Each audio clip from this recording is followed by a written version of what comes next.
Hello and welcome to the OffTheMark podcast. I'm your host, it's Luke, and with me as always is... It's Fred. Today we're doing the last...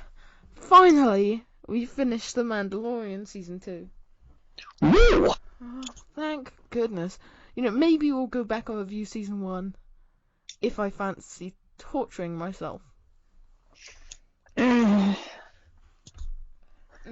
maybe not torturing, boring myself to death. It's not torture. It's just boredom. Yeah. To be honest, I've actually thought my brother suggested to me whether or not we should go back, watch all of season 1, then all of season 2. Oh, yeah. You know the tracking fobs for Baby Yoda? Yeah. Where'd they disappear to? That's true. Yeah, the two seasons don't fit together. We should definitely get your brother on though. Well, he'd love to express his opinion. Feel free to offer him on whenever, really. Yeah. We might be going over the sequels soon, so that'd be a prime opportunity, because I'd love a third person to... Feel free to invite whoever you want. I'm not the only person involved with guests. We will have guests next year, starting with Jacob Suggs, who is exciting. Because he is the sequel fan. Yes, and we'll have the sequel fan, the original fan, and the prequel fan. Yeah, we got the trifecta. The thing is, though, we are united in our hatred for him. No, I mean, what he likes. We're talking about someone who's not here. He's awesome, though. If you're watching this, to check out what we do. We love you, man. Well. Yeah. No. Anyway, Mando reviews. See how much I don't want to do this. Yeah. Wow. Okay. So, episode 7 of the season. Episode 15 generally. The Believer. The Believer. Who's the Believer? I don't know who the Believer is. That confused me. Yeah, that title doesn't work. I get the tragedy. I get the... What is it? What's... the rescue. Yeah, the rescue. That makes sense. Oh, and then it's just the Believer. Who believes? I guess Mando believes that there's hope, but that's a bit of a stretch. It confused me. But hey, this episode has Bill Burr returning from... He was in season 1 from... Yeah, he was in season 1. Was he in season 1? He was in season 1. Yeah. Right? Yeah. It's the prison episode. Yeah.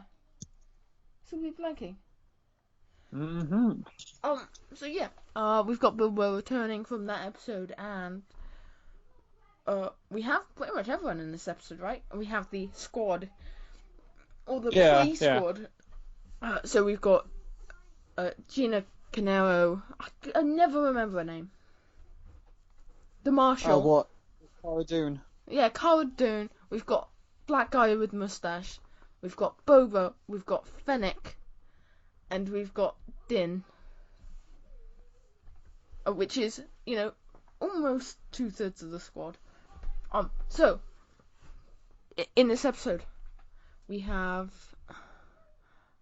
Cara Dune taking Din to the planet in which Bill Burr is being made to do service for crimes against the rebellion or something along them lines. They come down to the planet. They offer him a way out in exchange. Oh, no, they don't offer him a way out. I think they offer him time off of his. No, they don't offer him anything. They just dickheads. They just say, "Oh, we're offering you a better." Oh yeah. So nothing. Yeah. So they go to this planet with highly something fuel that needs to be transported. It's like a mine. I'm trying to remember what it's called, because I remember it was in the Clone Wars. Oh, was it? Yeah. I immediately thought Kessel, because it acts the same way as Kessel. Why wasn't it Kessel? Yeah. Brydonium. That's Brydonium. Yeah, I don't know why you didn't just make it Kessel. I think Kessel would be like a more normie thing. Yeah. There's a Rhydonium. That was from the episode where it's like the droid thing. Where you got, where you meet Gregor. Oh yeah. So it's obviously from the small like nowhere planet he's on. So yeah, to get in, they get aboard one of the carriers of this Rhydonium, and pirates attack. They manage to get through, get into the military base, and they get praised. And it's the one time in this entire saga where you're kind of happy to see TIE fighters. Stormtrooper. It's like, yeah, the TIE fighters come in and deal with it. It's like, I'm rooting for the TIE fighters. Just while watching, I was thinking, how confused must all of these pirates be when they see a stormtrooper who is able to fight off multiple one of them, like all of them at once. Yeah.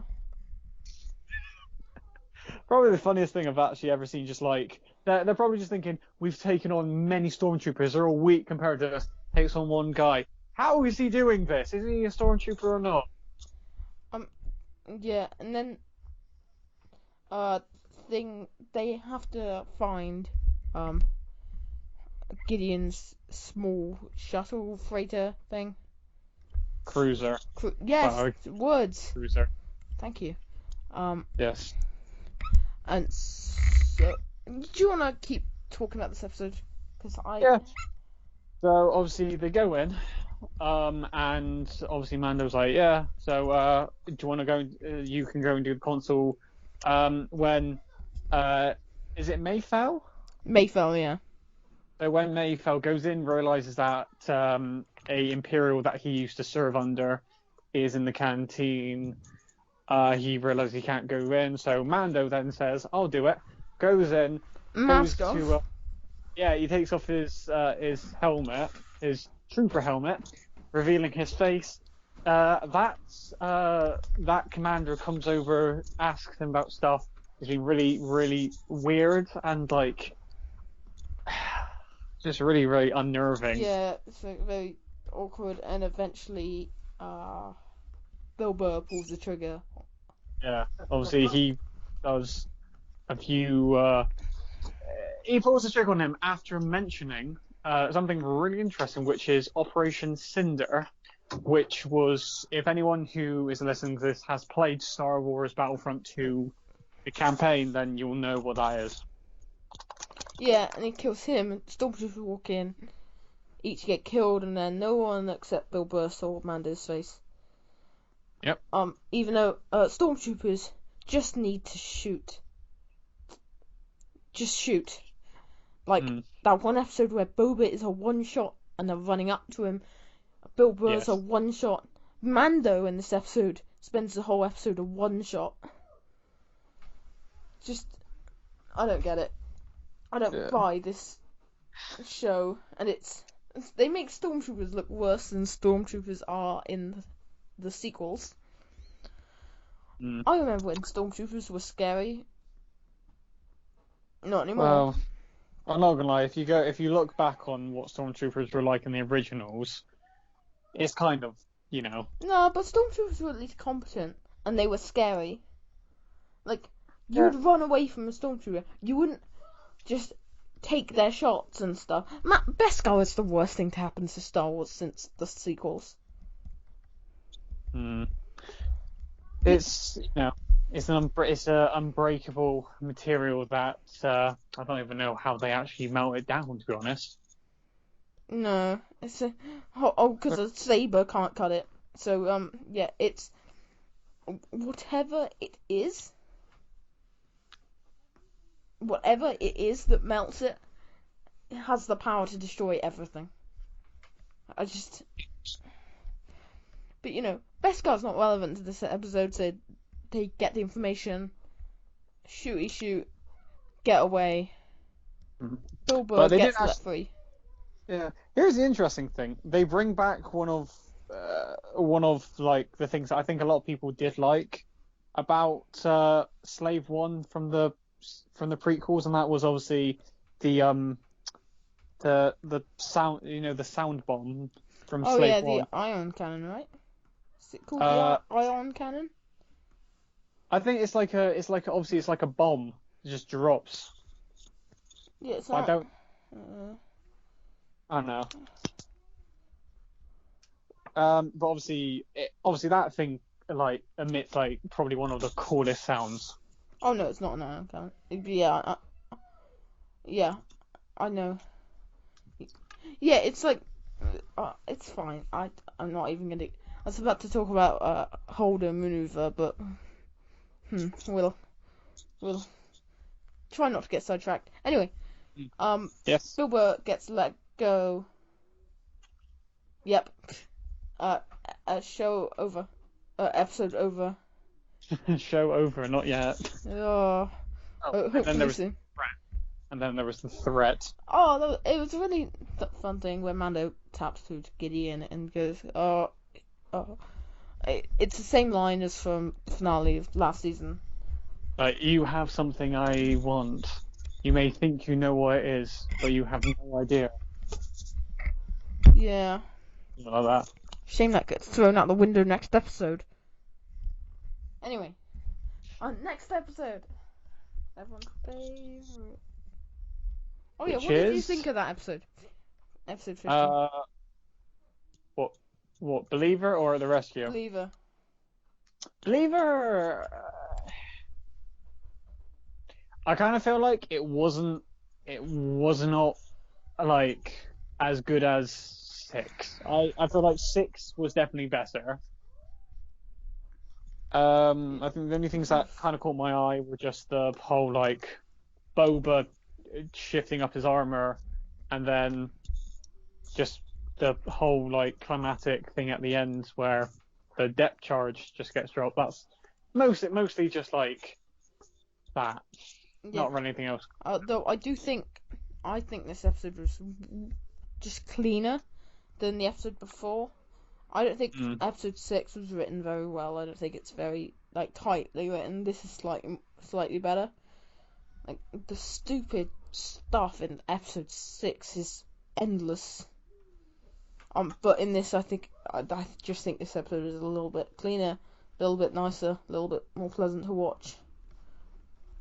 But yes, so we move on to the newest episode, the season finale, which is The Rescue. Yes. Hold on, I need to deal with something so you can start talking about the plot.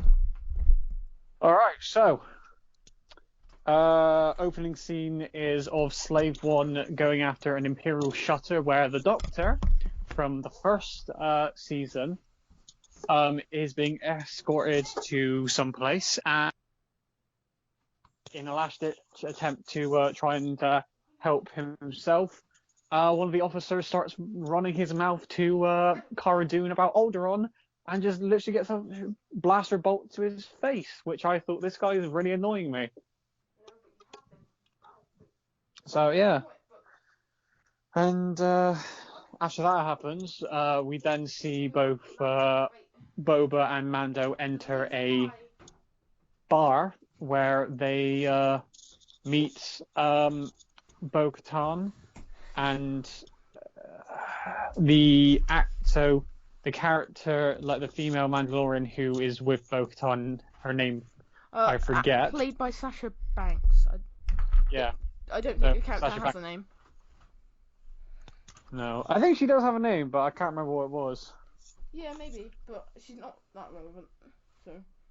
No, but obviously, they talk about obviously he can find Moff Gideon, and now here's the really interesting thing, which I didn't know if they were going to do. I'm actually glad they did. It's the friction between Bo-Katan and Boba, because she calls him a clone. Oh, that was really fun. Like you have that. I've heard millions like you, and I'll be the last one. Yeah. It was like, oh, it is so fun. That is honestly my favourite part of the episode. And obviously, Boba has a fight. Oh yeah, Boba has a fight with Sasha Banks. His arse gets cleaned, like just completely thrown to a table. Just Well, he throws her into a table, and then she throws him into a table, Oh, fair. But I think she probably won that. and then it just ends in them both blowing their flamethrowers at each other. So Yeah. And then stop. Okay. Stop. mm, Okay. I guess we stop fight now. mm. And yeah, then they all agree to go get Baby Yoda together, and they have to come up with an idea of getting on board, and their idea is to basically Still use the shuttle they stole earlier on, and get chased by Slave One. yeah. Into And I just literally thought Boba is not going to pull his punches. He's fully just going to start shooting. Yeah, I mean he was obviously missing on purpose, but yeah. Mm. So But from here, we had Din and the rest go off on separate things, with Bo-Katan and Co off to take up Gideon, with Din going to rescue Grogu. Din goes after Grogu, but as he tries, he is met by a Death Trooper. Well, technically, he encounters all of them, and then one Death Trooper is able to get through the door. Okay, can we just talk about the slippery ass contrivance that is having so your most valuable asset in a location where you can just suck them all out into a vent or out into space. Your most valuable asset, you can pull a lever. There's no locks. There is nothing. You just pull it and they go flying. Unless How it's stupid is that? Well, you could actually put it in a point of like, obviously, if they need to deploy them out of like a hangar or something, like if they like need to go flying. But I see your point. Like, it's a bit of a stupid. It's the way it's laid out as well, though. Like, they could have had the floor below them open up and have that be like, at least have passwords and stuff and have ways of getting in, not just this little proddy stick, which clearly aren't that hard to acquire. And nope. So yeah, you can't just have it be wide open. Yeah, just pull this thing, they all leave. Okay, you have it be more targeted, like have them each have their own little ejection function that sends them down.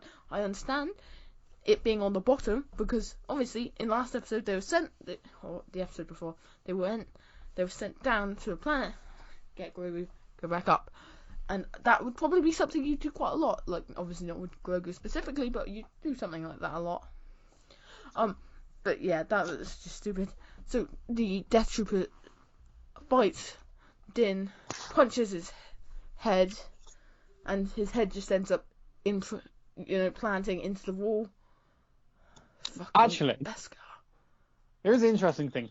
At that point, I thought to myself, I think his visor is going to break, or like his helmet's about to start to shatter. That's what I thought would happen.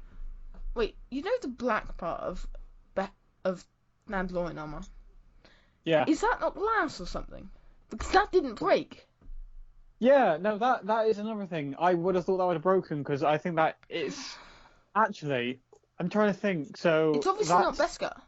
It can't be Beskar because otherwise you couldn't see through it.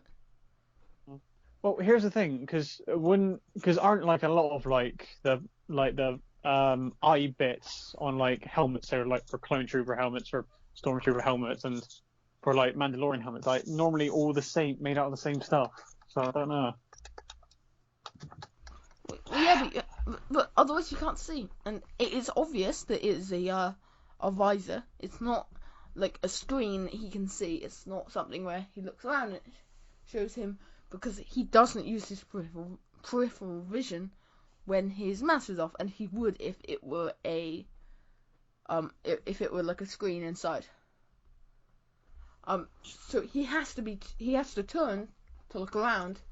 Surely, if it was a screen inside, he'd be able to do something different than that. He could probably be assessing all around him all at once. That should have broken. If nothing else, you should have been able to see through that. But Beskar, Why? Why does it exist? And why doesn't the Empire have all of it if it does? Well, they did scavenge their homeworld, so it's a bit weird. Oh, yeah, they scavenged the Mandalorian homeworld. Why didn't Moff Gideon have any Beskar? Like, he had the Darksaber, sure, but surely he would have won some Beskar. That's the only thing. Like, whenever we've seen someone have Beskar, like, not in the armor form, but as in, like, the metal, it's either been the guy who gives it to Din Djarin in the first season, and then it's the woman who is who fights Ahsoka in season 2. Yeah. And obviously both of them are, like, I would say both of them are Imperial, like ex-Imperial. Yeah, but why Beskar is indestructible? Why are you turning it into weapons? Well, I don't know. If you make it like just some chest armor, you'll never die, as told by Din Djarin. Because obviously in this universe, no one ever shoots anywhere but your chest or your head, especially if you're wearing armor. Would Beskar like be effective against Beskar? Do you think? Cutting Beskar? No, I don't think so. I think it would blunt itself. I don't know. Be interesting. Just like Beskar spear against like a plate of armor. Wonder what would happen. Yeah. Anyway. So Mando spears the robot. The end. But no. He spears the thing, and then sends all of the other Death Troopers out into space, and you immediately know what's going to happen with them because it's not hard to predict that. As soon as you see it, they've gone out into space. They're a robot. They have the rocket legs. They're gonna come back. You just know it. Yeah. So then we have the girl at the bridge. Yeah. So they bring Gideon to the bridge. Gideon taunts Bo-Katan because technically Din won the Darksaber. I forgot about that.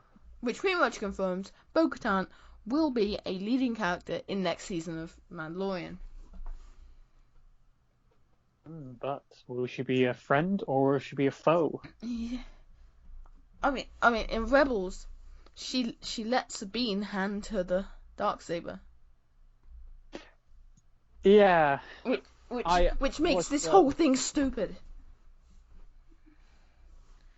So technically, the rightful owner of it is technically just Sabine. Yeah. Actually, or is it? Because who actually won it off of Maul? No one. Yeah, but Sabine got it, which I think was so technically it should be Maul's. And then I'm happy to give it to Sabine because Sabine got it back. I guess because Maul didn't beat Bo-Katan for it, did he? Oh no! So I've thought something. So here's the thing: Darth Maul won the Darksaber from Pre Vizsla. Yeah. Sabine did win it. So here's the thing: no one won it off of Darth Maul, but there was one person who did defeat Maul in Rebels, and that was Obi-Wan. So Obi-Wan was technically the rightful owner of the Darksaber, but then Darth Vader kills, and then it passes to Darth Vader, and then Luke defeats Darth Vader. Now, here's the thing: Luke is technically the rightful owner of it then. And then Disney kills Luke Skywalker. And so Disney's the rightful owner of the Darksaber. But no, I don't think it is Obi-Wan's technically. I think because at that point with Maul, I think the Darksaber had already been passed on. So I think it's fair to say it reverted back to Bo-Katan. I'm happy. And then Gideon, you assume won it off Bo-Katan. Yeah. And then Din won it off Gideon. And so then who's gonna try and take it from Din now? A Bo. Bo. It's obviously gonna be Bo. Yeah. And I hope they do like a new Siege of Mandalore next season. Oh, please! I want a new Mandalorian Civil War. Yeah, I think we'll get that now, especially since Grogu's gone. Anyway, we'll get to that in just a sec. So Yeah. they all go to. I find it funny how Boba has no interest in Mandalore, which it makes sense. Yeah. It makes. So yeah. So they go to the bridge, and then correct me if I'm wrong. I don't think anything else really happens up until the Dark Troopers come back in. They come in, they start punching their door down, and at that moment, you knew Deus Ex Machina was coming, because there's no way they're getting out of that one. And then an X-Wing arrives. One X-Wing. Woo was saved.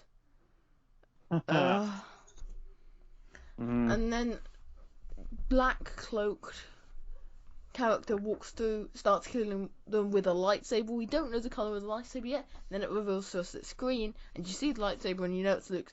And then Luke just kills like all of them. Like just all of them. And then they open the door to him. Yeah. And everyone thought it was going to be Sebastian Stan. That was the one thing that really confused me. I was like, I don't think it's going to be that. The CGI face hurt me. I did think it was really weird, and like the lip syncing was a bit weird as well. Yeah, it was Mark Hamill dialogue though. Yeah. And at least they did Mark Hamill right here, because they made Luke like an actual hero who came in, saved the day, woo. Okay. I'll be honest, that did put quite a big smile on my face, because it basically says F you the sequels. Because Luke was a hero. He just didn't just give up and just be like, you know what, all of you lot are on your own. I'm going to live on my own. He didn't decide to go, wow. Yeah. Well, you know. Yeah, so Luke shows up, Grogu and Mando have a moment in which Grogu convinces Mando to take his helmet off. I love that so much. I love the little interactions. It was like the beginning of the tragedy, where they're just having a scene of him, making him pull the ball, and it's like, oh, I wish Mando had given Grogu the ball. That would have been sweet. I think that needed to happen. For all we know, Grogu took it. I could buy it. Smooth criminal. Yeah. And then they go, and then literally I was just thinking to myself, okay, so this is the end. I thought it's a wholesome ending, but no, wait, they do something even further. Oh, wait, hold on, we haven't finished back at. Okay. The last thing that convinced Grogu to go to Luke was R2-D2 pops in, which was probably the worst cameo I've ever seen out of this show, because it was just so pointless. Why did R2-D2 go all the way up there? Why? And why does he only show up now? And why? Just why? It's not necessary. All they did was they just wanted to make the audience go, "Oh, look, R2-D2 and Luke Skywalker, the heroes we know that we thought they were before the sequels ruined that." Woo! Yeah.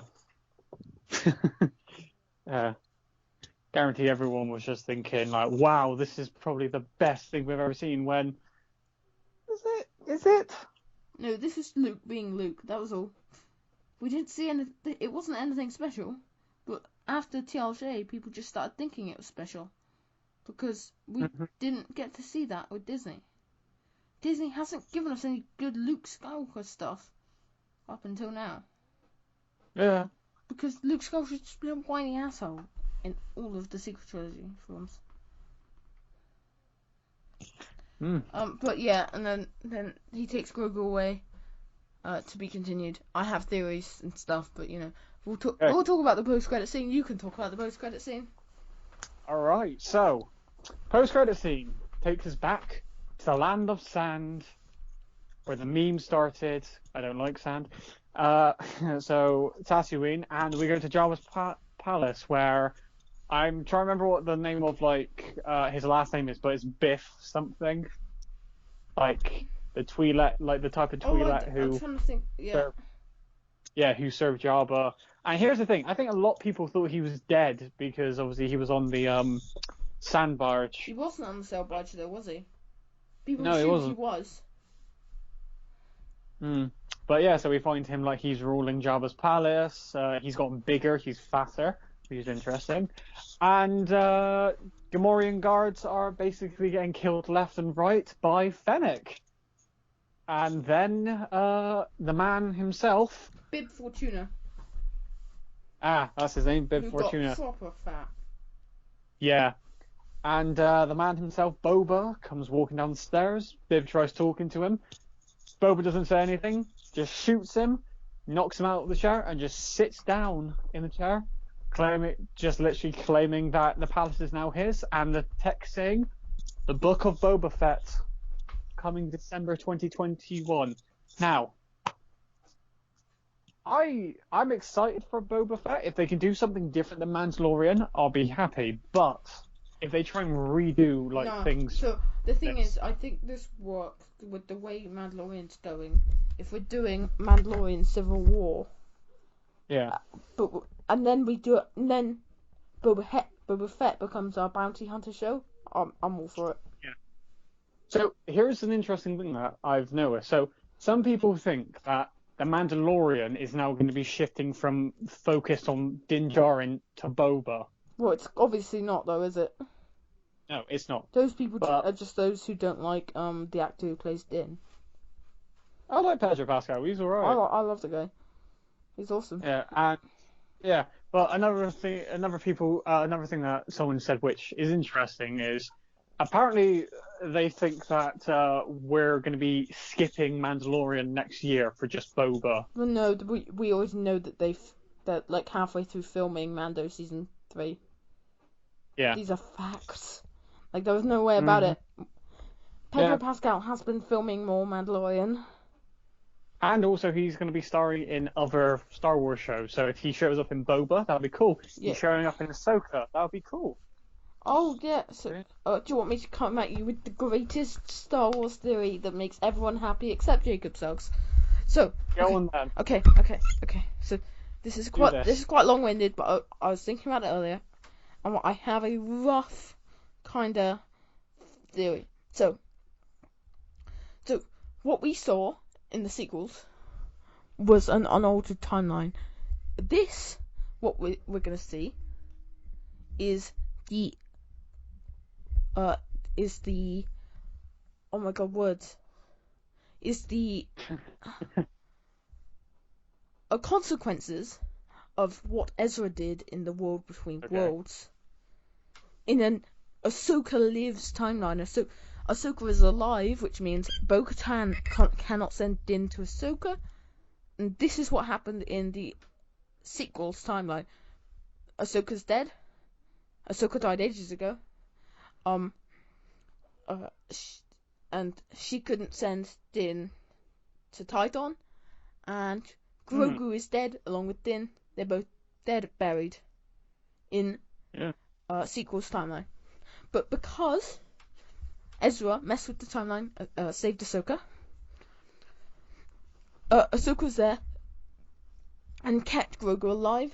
Luke was there, saved Grogu. Luke had a student before Ben Solo, because in sequel trilogy land, and these are how it's told, Ben Solo was his first apprentice.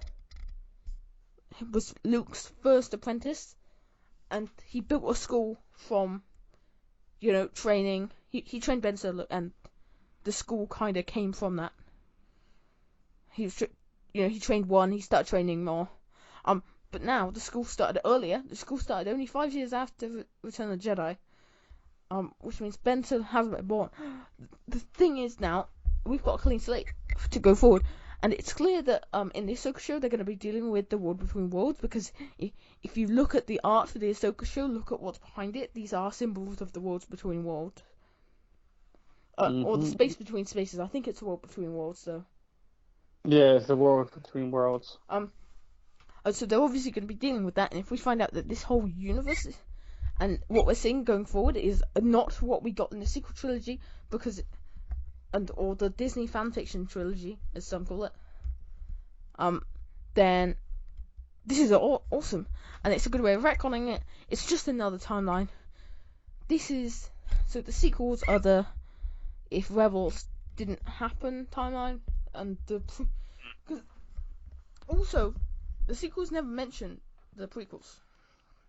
No. They never gave the prequels any love, and now we've got a universe going forward that are kind of defined by smaller prequels characters. We've got Rex now, we've got Ahsoka, we've got characters like this that are all sort of, and so yeah, going forward, we'll be seeing this new timeline. So obviously we'll see some of Rey, some of Finn, some of that timeline, but from now on, the Ahsoka show, the Mandalorian, Rangers of the New Republic, remembered it this time, and all of the other live action shows based after Return of the Jedi will be this new timeline. Thoughts? Yeah, I'm not gonna lie, I think that theory is probably one of the best theories I've actually heard. Oh, sweet. It's good. It took. I like everything you've just said. It's a good idea. I think it's obviously gonna get people more into like thinking more about Star Wars and how like the dynamics of actions are. And I will say this will isolate some people who sort of like hate Rebels and hate that stuff and hate Clone Wars and write it off as kiddie crap. It's gonna isolate a lot of fans, but I think it will isolate less fans than what happened with the sequels. I think the sequels, again, Rise of Skywalker didn't make a penny profit. It broke even at best, based on reports. The Last Jedi was supposed to make at least on par with The Force Awakens. The Force Awakens is the only one of them that did financially well. Han Solo, a Star Wars story, didn't make a thing. It lost money. People don't realize that. Like, Disney Star Wars has probably lost Disney more money overall. The only two unabashed successes are Mandalorian. Oh, there's three. But the two films are Rogue One and The Force Awakens. They made money. Rogue One broke $1 billion. Force Awakens broke $2 billion. Which means Disney stars can't. People don't think there's a problem with Star Wars at the moment, but you could not be more wrong. I don't look. If they released Episode 10, I think it'd probably do $1.5 billion, down from 2.1, the last beginning of a trilogy. And if it's that big of a drop, the second episode of that trilogy, it's down to $1 billion. After that, you're in territory that Star Wars should never hit. You're at lower numbers now than pre adjusting to inflation. A New Hope. A New Hope made $800 million before inflation. Solo made less than that after inflation. Even before inflation. I mean, so A New Hope probably made $1.7 billion. But even Solo didn't even top the 800, which is worrying to Disney Star Wars. So you have to start taking risks like this. Yeah. Yeah, I'm pretty sure I've spoken out on all that. We'll definitely talk about the sequels another time. I think we should definitely bring your brother on for them. Yeah. So I think he'd enjoy that. Because he can come on chat. Also, encourage him to make that jingle, because that'd be awesome. I've been having a conversation with him about it, and he came up with a few ideas. So. Yeah, non-copyrighted music, everything else, it's up to him. Yeah. I'll give him all of the assets for the logo if he wants. I'll have a conversation with him after we're finished here, and yeah. Yeah. But our thoughts on this episode before we got. I enjoyed it for the most part. Just the one thing that I would have liked to have seen is kind of a little bit more action between. Actually, here's the thing. I kind of feel like Boba should have stayed on the ship. Boba should have like stayed on board, like should have come on board of the Moff Gideon's cruiser I'm glad he after did, everything. because I didn't want that interaction with Luke. No, yeah, no, I agree with that. I mean, like, obviously Boba is like off doing something else, and then obviously he comes back later and just goes like, "What did I miss?" But yeah, obviously, you obviously know I'm a fan of like Boba and that, and obviously I kind of wish we could have seen like a bit more of like action between them, just not like a small bar fight. But I think obviously they're just doing that so that they can the end. We'll get Yeah, shows. teasers at the end. That's not even an issue, really. So I'm No. I'm pretty mixed on the episode. I don't think it was a very good episode. Along with pretty much every other episode of Mando ever. Okay. Looking back on the Ahsoka episode, I think that's a pretty tight episode. It's not amazing, but it's like tight. It's like a really simple story told okay. So I regret any negatives I gave that, but this episode, it probably, I don't think it's very good, but I did have a smile on my face for the last 10 minutes. So yeah. Yes. Oh, let's review the whole season out of 10. I don't know why. In terms of TV shows generally, how would you rate this TV show? This season. First season is a whole other. Yeah. I think the not first season, sorry. Second, so Mandalorian season 2 out of 10, I will be giving it about a 7. I'd give it a 7. Yeah. So I'd give it a solid 3. It's 3 or a 4. I'll give you 3.5, but I don't like doing halves, so. Yeah. 4. Screw it. Okay, 4. Cool. But anyway, they've just Margot Robbie has just at this very moment said there is no plans for a Birds of Prey sequel. Fair enough. I read the synopsis of what their plan was for the second one, and I'm not really too fond. Well, the first one bombed anyway. Okay. But yeah. Anyway, this is the last Mando review, hopefully for a year, because I don't want to do this again for a while. That's fine. Reviewing Mando, I mean, first season, I don't think we're gonna review for a long time. If there ever comes a point where I can look back on the show and go, at least it got good in the end. Well, it depends on how it goes on for. Oh, I don't think it will last more than 3 seasons. I think it's done after next season. Just a hunch. But anyway, that's it for us. So next week is a new game show. That's the title of the episode. Episode. It's a film fan pyramid with Fred and Will. I was hosting that, and then the week after, which is New Year's Day, maybe the day after, it will be a year roundup. And I can't give you any details on that because we haven't recorded that one yet. But we are batching them. We are doing them in a batch, so yeah, it's like having fun though. Anyway, I've been Luke. He's been Fred. Goodbye. See you guys later. Bye.